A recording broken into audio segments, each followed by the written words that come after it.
in 2140, over 100 and about 114 years from now. This here is the newspaper which Satoshi referred to in the Genesis block when Bitcoin was launched. And that, again, speaks a little bit about what this concept came from. Chancellor on the brink of second bailout for banks. We can understand Bitcoin to have been a political project or statement where the group looked at the financial system, which creates infinite money, to give to banks to bail them out, as not necessarily what we wanted. And the idea of Bitcoin is that this is something where you can't bail the system out. You can't create more Bitcoins out of thin air, even though that's what many critics will say Bitcoin exactly is, money from thin air. This is a coin here.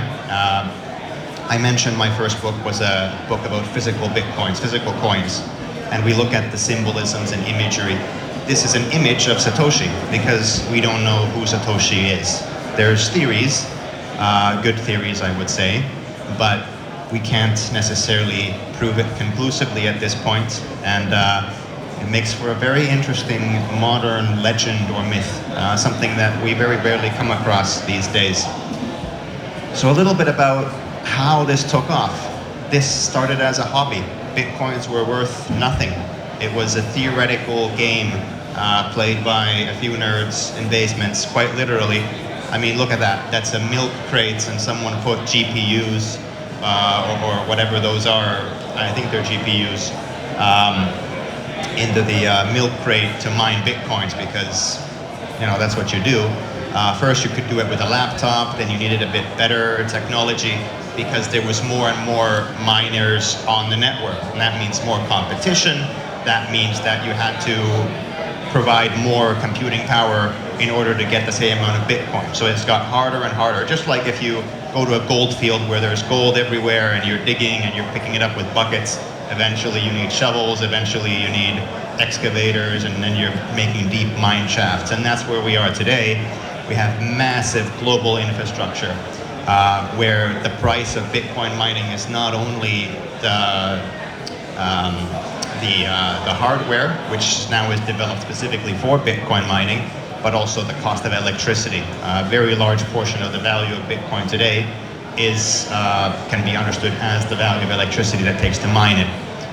The first ever Bitcoin transaction, I should say the first ever time Bitcoin was used to buy a real world thing, was this guy.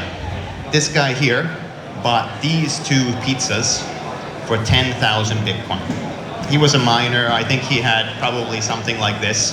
And he had hundreds of thousands of Bitcoins, which was worthless. And one day he said, you know, I'm hungry. If someone orders a pizza to my house, I'll send you 10,000 Bitcoin. And this coin here celebrates that, the 10,000 Bitcoin pizza, which happened 22nd of May in 2010. So that was 16 years ago. So this is now hectic, and this little experiment became something that started to take off. In the very early years, 2009 to 2013, we had a lot of experimenters, a lot of people coming in from various backgrounds, starting companies.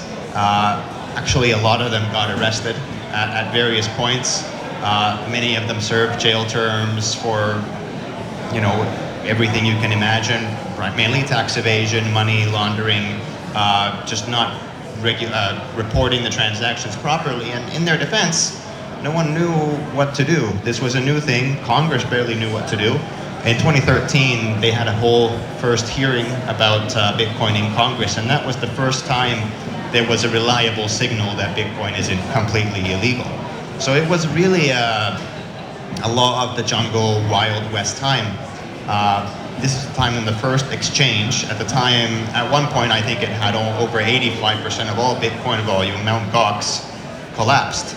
This guy here is Mark Karpeles, who was the CEO, and someone flew to Japan with a protest sign asking, where's my Bitcoin, when this exchange was collapsing. And that was the biggest, I mean, hundreds and hundreds of millions, but at the time it was a large portion of all Bitcoin in circulation gone. into thin air. And the fact that Bitcoin didn't end at that point, that was for many people a sign that, maybe this has some staying power. The biggest company with all the Bitcoins disappeared, we're still around. Another bit of lore, the Bitcoin Lamborghini. Often when we go to these conferences, you'll see Lamborghinis parked out. You'll see memes about them, and that's not chance. One of the things that really put Bitcoin on the map in 2013, when it first reached $1,000, someone that I know personally made a post on 4chan saying, I'm going to buy a Lamborghini with Bitcoin. Here's the receipt. And he showed the receipt that Lamborghini dealership had taken $250,000 in Bitcoin. And then people went nuts. You can buy Lamborghinis with Bitcoin. It's real money. I mean, come on, if you can buy that, it's pretty real. That was a cool story, and that made kind of the hype cycle. The other big thing in Bitcoin at this time, another coin here, Silk Road. Silk Road was a darknet marketplace, and I believe the majority of things on sale on this marketplace were illegal: weapons, drugs, and that was at some points considered even 30% or 40% of all Bitcoin transactions were actually taking place here. The reason being that you can't exactly buy illegal things with a credit card, because the credit card will get shut down, so people were exchanging Bitcoins. Now that, of course, also got shut down. Ross Ulbricht, who was convicted of having run it, he served a very long jail sentence. He was recently pardoned by Trump, which I think is also interesting for the history. And then as we got into 2014-15, we had a clear change in guard, we could say, in the blockchain industry. This is also the time when we converted not from just Bitcoin, but into blockchain. Because Bitcoin fundamentally was a blockchain, and it is a blockchain. And people created more blockchains. They copied Bitcoin. You had Litecoin, then we had ICOs. Ethereum was an ICO. Today it is a major piece of blockchain infrastructure. And that's what one of the trends that we can see is digital currency, blockchain moved from just money into the idea of infrastructure, organizational infrastructure that you could program.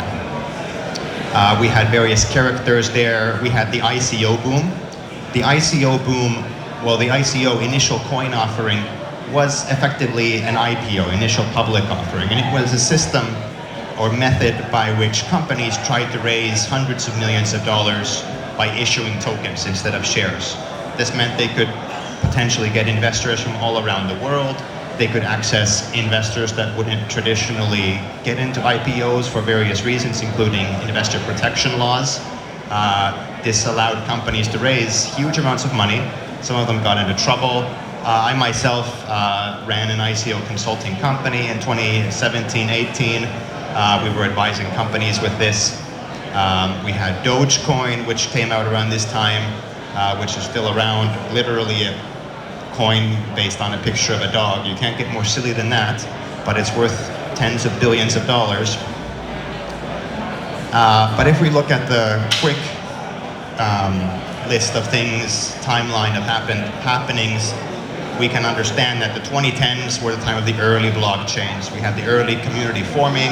You had various interesting, often strange people getting together, discussing this radical idea, trying to figure out what to make of it.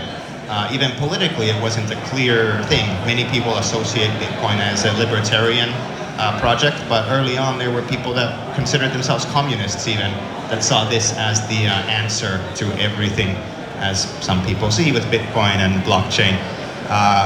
5 years later, in the 2015s, we had the infrastructure period.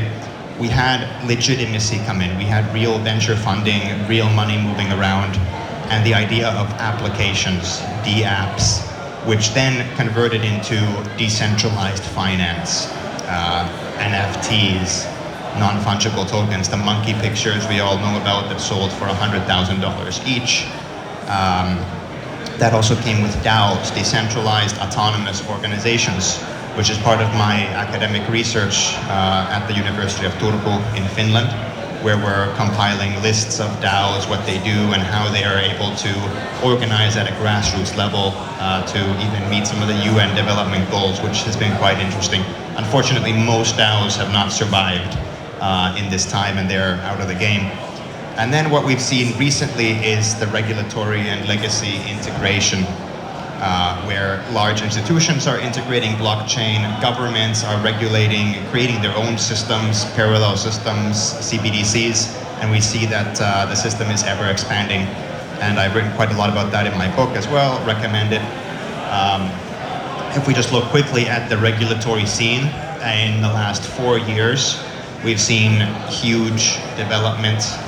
Europe coming out with their MiCA framework, which is something I deal with a lot with my day job with the exchange, which now in 26 is being implemented and enforced.